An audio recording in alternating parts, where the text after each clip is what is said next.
Guys, good morning for today's vlog guys. Ari naman tayo guys sa Pulo Pandan sa newly building guys nga Boulevard guys. Medyo wala pa man ni matapos guys po. Matabat na develop sang Pulo Pandan guys. Sa muna pabuga sa Pulo Pandan nakala guys. Kung makita dito sa bong sunod nilang concept guys ang bago bantayan to guys park guys oh. Subong ang railing subong dito katahom na dito subong matamat plan ni kuan kung ano subong ari ding lawod sang Pulo Pandan guys. Piyak to bago to guys oh. Nag-apit kami ni guys yung ligat ng previous nga vlogs pa ibantayan. Nakita ko niyo. Kung gato, ko ni kayo para ma-flex ko man sa inyo guys. Ang sitwasyon nila guys ang Pulo Pandan na guys, Pulo Pandan Boulevard. Newly develop na sa guys. Matamat lang nila guys. Nila ni develop na Baton Boulevard. Medyo 1/4 or 1 hour pa lang na develop ni guys.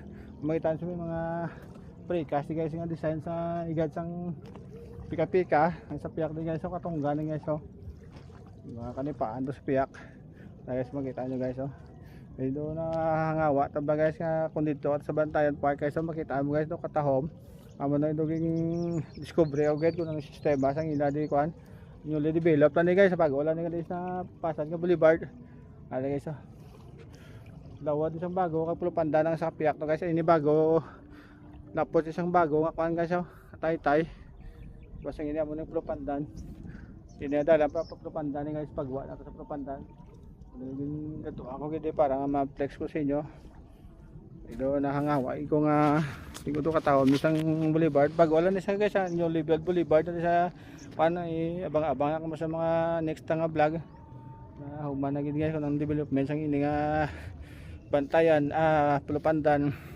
Boulevard sa piyak ka portion ni guys sa mga punong ni natin guys butlibot ako din ba guys kay daw ug tuad law tari nagplus halin sa Bacolod nagapit na lang ko din kay kung makita ito sa piyak sa Bantayan Park do katawom ni guys yung precast ang pamutan nila si God bye guys oh ay guys laba isa guys ay guys almost mga sobra 200 meters siguro guys puro precast nito na yung kan ay ini dala na lakran naman siguro ang pinaka main road din guys oh nga spotted sang ini nga Boulevard guys.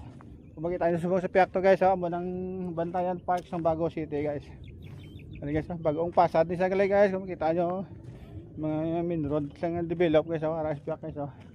Hindi nga dalan lapos sa Pulo Pandan. Ang ini man develop pod paniguro guys ha. Sa likod ko di guys ha.